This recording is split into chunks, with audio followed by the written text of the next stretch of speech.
It's been a wonderful day. Thank you, Deb, for inviting me. I've learned so much. So I am just going to go through, taking cue from what you said, Deb, this morning about what the ego might say to the creator at the end of the day. And I'm not going to represent everything because so much has happened. And so I was going through the panels thinking, so what do I take from this? What are some of the major points? So I'm just going to go through. The first thing seems clear to me is the signature importance of doing, that talking isn't doing, that actually there's something more to that, that we started with listening to water, which is a kind of doing, because water holds lessons, memories, transformative potential, protection, and life, right? So there's a doing there. Listening to elders who hold laws, relations to ourselves and the world, understandings and inspiration.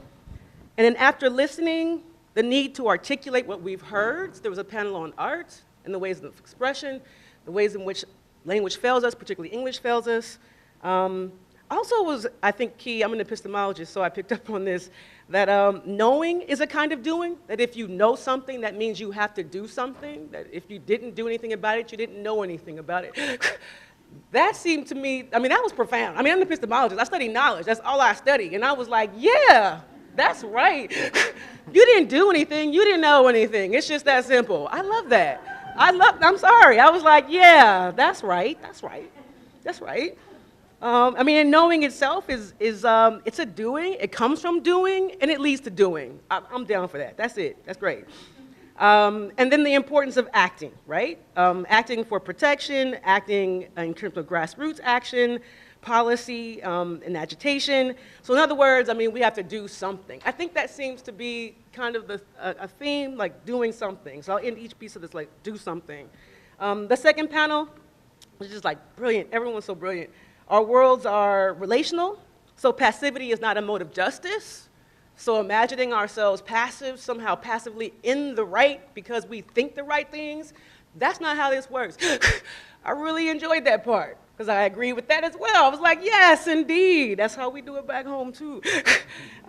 Relational worlds, overlapping reality, and the environment creates these overlapping realities. We may have different histories, we have different relationships to the land, we have different relationships to these institutions, but it strikes me that what keeps coming up is the environmental impacts of something that we all share. This came up with this phrase was said several times, we're all in this together in interesting ways, and I thought that was cool. Disempowerment and uneven impacts are relational properties. Excuse the philosopher in me, but the idea is that if I'm disempowered, somebody else has power. It's relational somehow, that if I don't have any power, somebody else has it. I don't have it, you have it. Relational, I got that. And then the uneven kind of impacts. It's uneven because I got more and you got less. Strikes me that's relational as well. So there's all these relations. There's relations in terms of the concepts, there's relations in terms of our relations to each other. The relationships and our relations have to be protected and preserved because these relations tends to be how we can understand things and how we're encountering the world. We can't be passive with respect to them. They need to be protected and preserved. That came up over and over and over again. So we have to do something. Talking isn't doing something, and we all have a role to play. That was key. Also, I think our environments this came up in the second panel, are conditions for beauty and atrocity.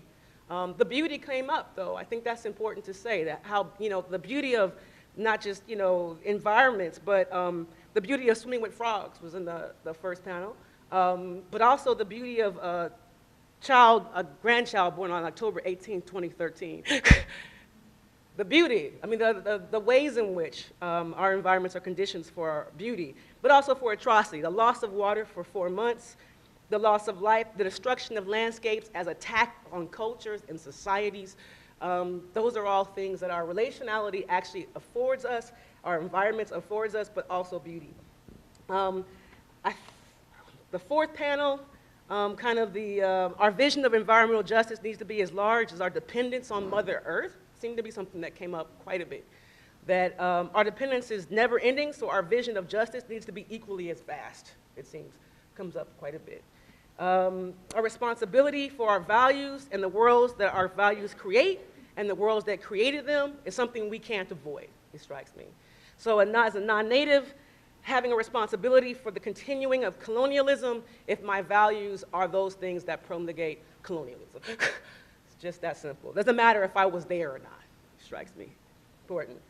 Everything matters, large and small, from colonialism to the restoration of Sturgeon, from federal stationary governments to informal and formal kinship relations.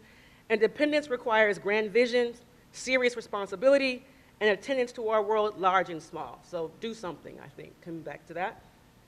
Environmental respect, interconnection, and education follows from the wisdom of elders and the lives we live, not the classrooms we sit in. That seems to be the next panel. The panel 6, our life is our land, seems so profound. That was how the panel ended. Our life is our land, and threats to it threaten life itself, both broadly and specifically. Panel 7, grassroots organizing matters, community organization matters, prayers are still needed, so we still need to do something. In the last panel, undoing is as important as doing, it seemed to be. That came up. Undoing kind of Eurocentrism, undoing environmental violence, undoing compromises to reproductive health, building infrastructure. So I guess at the end of the day, do something, and let's keep the eagle flush with stories so we can have another day. Thank you. I noticed the undertone of what everyone was saying was all related to like the ceremonial aspect of environmental justice, and like that, I thought that was really like I was really pleased to hear so many people talk about it, just because it's kind of hard. Well, it can be hard to talk about the environment, knowing that there's so many things that are happening. And it's kind of helpless. You can feel very helpless and really overwhelming. And it is kind of a burden to bear, but I think it's a burden that we've kind of forced the really young children to carry, which I noticed when that young girl was up here and she was crying, and I felt really bad. But one of the things that stuck out to me a lot was to never underestimate the power of spirit. It was really, really great to have to hear so many really strong and beautiful women up here talking about, you know, the importance of water, and you know, the power of waking up every morning and saying your prayers, offering tobacco and doing water bundles. And actually, during the first panel, when Josephine was talking about how women carry water within them, I got a message from a lady that I really respect that her water broke and she went into labor the same time that was being spoken about this morning. So I thought that was really special. And I look up and I was like really grateful to hear all these ladies talking, because just to see how well they carry their knowledge and their responsibilities, and they carry it in a way that's really humble and open, and it really feels like you can just feel love. And when Sylvia was talking about how love is more powerful than hate, and it's open and it makes you want to be a part, I really appreciated that. So I want to say miigwech. And another thing that I noticed was the power of grassroots movements, and how majority of the time it's like women who are like out on the front line, and who are leading the charge and making changes. And I really liked what Ingrid Waldron said about, she said, don't say you'll be there in spirit, be there. And I thought that was really profound. And someone else had said that the hardest changes to make are the ones that are the most important. And I thought that was really great too. Go forth with knowledge about what other people are doing, and with all the people that they've met here. and we could like, I don't know, work together to make positive changes for the environment and for the water, especially. So I really want to thank everyone for the work that they're doing. I know it's it's not easy, and it's a lot of hard work, and a lot of the times it probably feels thankless, but I'm really grateful, and to have been a part of it and to like be a witness to all the wonderful things that everyone here is doing. So I want miigwech. Bonjour, Kenawea. Shtamgi wet nang nani bodnish kas kwa dodem. Chingbezi bing donjaba. Miigwech ma pigi bjain nom gom gishgat. Miigwech nok misak keda gikeda shomsak. Really like to acknowledge, the traditional territory that we're in, and really a lot of, I think what often goes unacknowledged is a lot of the staff, because a lot of the staff, behind the scenes, the technical staff, like these guys over here, you know what I mean? These guys are doing awesome. So my name is Quinn Miwasagi. I'm from Serpent River First Nation. I am currently at Algoma University at Community Economic Social Development, so I had a lot of privilege to be able to, now everything you guys were talking about today I was learning in school, right? So I was like, oh, okay, right on, I get that. I remember that from school, right? So it was just like, yeah, it was very humbling to be able to see that, what I'm learning is actually can be applied, and I can use that to further, the issues that we have. So I guess as it relates to the summary of the day, this day is quite the day. Like it was a marathon. We did lots, but I think there was a lot of really interesting conversations, whether or dialogue, even behind the scenes with people outside of the forum. So really, what does environmental justice mean? And considering past generations, but more importantly, future generations, I think is something that really hit me was an attack on the environment is an attack on the people. If the environment is not well, if the environment is unhealthy, so are the people. And you often, we heard today that, in certain areas where there's high levels of development, there is high levels of other types of cancers or other types of issues as it relates to health. And you can make that connection there. So, we need healthy people. We need a healthy land first. And I think that's very important. One thing I really liked was mentioned was the dish with one spoon, wampum. That was mentioned earlier among the Haudenosaunee and Anishinaabe, pre-contact treaty.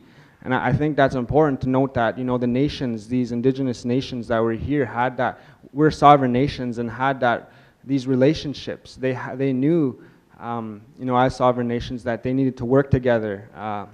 And so that dish with one spoon, it shows that, that relationship that's there. So I guess I'm just going to go on. I have like a lot of notes here. This is quite awesome. I got a lot of notes. Something that came up was justice. No, justice for the environment, justice for the birds, justice for the insects, the four-leggeds, the fish, the plants, the trees. And I think what it comes down to is that natural law. What are the laws of creation? And so when I heard earlier about the man-made laws versus the natural laws, the natural laws, they've always been here. And our original instructions as Anishinaabe people, we were taught how to live in harmony with all of creation. Now, at some point down the line, that kind of it seems that the indigenous ideology, the indigenous worldview, is often polar opposites, and I think we heard that too, to Western ideology. What is the agenda of Western society? And it falls along the lines of capitalism. So how do we find that medium? How do we come together where we have indigenous values, and we're in Western society, a capitalist society. So how do we incorporate these values so that the environment is is really considered. I seen something earlier that in the environmental assessment process, it does not consider the social determinants of health. You know, and I'm thinking, well, you know, we need healthy people, we need healthy land. You know, so it's just, it's something that I think about too. You know, in Serpent River First Nation, I'm sorry, I got to share this. In Serpent River First Nation, we had uranium mine in our territory, and there was a lot of uranium waste, and that got into the Serpent River, which we are at the mouth of the Serpent River. And in '76, Health Canada declared it as a dead river, and also a river that contribute the most radionuclide and toxins to the Great Lakes. You know, but First Nations, my community was not notified till a year later. A year later, and so our community continued to still have a sustenance living where, you know, they would fish out of these lakes, they would trap. I mean, who knows? Now in our community, we have high rates of cancer, high rates of these types of health issues. You know, so, you know, I feel that as well. And it comes back to Mother Earth. Mother Earth is really the provider, and I think we heard that from the youth that we had here. They talked about Mother Earth being the provider, and how, you know, we're the children of the earth, and it's our responsibility. You know, we have that responsibility. We get all these resources that are out there. We get to use them, but what does that really mean? We get access to these resources. Who gets access to these resources? I think what is important is that we have a responsibility to ensure that they're there for the future generations. And I'm seeing the young people's panel that was earlier. There was these young people, and you can tell that they know these stories. You know, these young people, they know these issues. And they know that they are going to inherit these issues. These young people, they are thinking into the future. They're thinking, well, what about my kids? What about my grandkids? And I think that's the type of conversation that our young people are starting to have. That it's consciously, it's in their minds. They're thinking about it. And I think that maybe that disconnect really, you know, in this capitalist society, we don't think like that. We don't think, oh, next generations. We think about what's the bottom line. You know, so I think what was really important also was the language. So it was mentioned that the language, the land can hear the language, the land understands the language, the importance of the language. And once you actually translate the language into English, you lose the essence of what it is. You lose that, the real meaning. So I think that's very important, along with the rites of passages. Now, the one elder that was here with us, he mentioned that he had some of his, you know, his people, his community members were out fasting. I think that's important. We need to start fasting. We need to go out there to ensure we have that relationship with the land. It's because if you don't have children who care about the land, who have a connection to the land, you won't have, you know, they won't grow to be adults who will see that it needs protection. So what's really happening in this day and age is, I heard there's a statistic that over 80% of kids today never climbed a tree. That's crazy, yeah. You know what I mean? Are our kids connected to the land? Do our kids get out there? Do they have this appreciation for all that Mother Earth really provides? And I think that we're getting more distant from it, and that's what we're hearing. So, and I heard one of the youth say, we need to have these youth to actually go out into the land. You know, you're learning about environmental science, you know, from a classroom. I don't know how you can learn environmental science from a classroom without actually being out there and connected to this land. Funny thing, I seen this meme on Facebook. It was like, sorry guys, it was a meme on Facebook. It was like, you know, in the bush or in the forest, you know, there's no Wi-Fi, but you'll find a better connection. And I think that speaks volumes, really. And are our young people connected today is what we have to ask. So when I'm older, you know, are my kids going to be connected? Are they going to stand and fight for these lands, for justice, environmental justice? Are they going to be the ones to carry on these original instructions, these Atsokan, these original stories, these creation stories? Are they going to carry on those teachings of how to live, to coexist with creation? How to live in harmony with creation? How to have that reciprocal relationship with creation? Is that offering that tobacco? You know, you're asking for permission. And I think that's the spirituality of what we do, and what, you know, what the essence of environmental justice is often what's missing. And we got to stop looking at it as dollar sign, you know, and it's challenging because we live in this capitalist society, but we're seeing, you know, that our lands as revenues. We're seeing our lands as, you know, something that could be made profit on. We're not looking at the land as our relations, as, you know, how the plants provide for us, how the animals, and, you know, if you take humans out of the picture, you know, I'm positive that, you know, the ecosystems, the natural law, they would be in place. It's just our presence there really disrupts that. So there's just a few more things. I know I got to think. Sorry, I kind of rambled on. I have a passion for the environment. I didn't get to speak. I'm supposed to be summarizing, so I would have loved to be able to speak. So, you know, and some of the things that we touched on, environmental racism was big. The bill 111 to address environmental racism. It was so waiting approval as of November 2015. So environmental issues as a result of policies, legislation, and in marginalized peoples, especially First Nations people, feel that wave, and they feel it the hardest. And especially climate change. You're not really thinking about it, but what about the communities in the north that have winter roads? You know, and how does that, you know, the climate change affect these communities who rely on these winter roads for access for, you know, certain, whether it's healthy foods. So there's so much that really needs to happen, and I think that, you know, the Anishinaabe, they came together and they did their water declaration, and I think that speaks to it, is that we can't really wait for government. We can't really wait and really ask for permission to do things. Is that we got to do it. I think that's one of the themes, is that we have to just get out there, and we got to start developing our own capacities within our community, so that, you know, we're not waiting and we're not after the thought. We're ready, we're prepared, we're moving our own agenda, we have our plan. So I think if we can more effectively coordinate with each other, you know, then we can not wait for this to happen, but, you know, we can start it ourselves. So this conversation is just what we need, and yes, I appreciate the opportunity. I'm sorry for taking the time. You're good.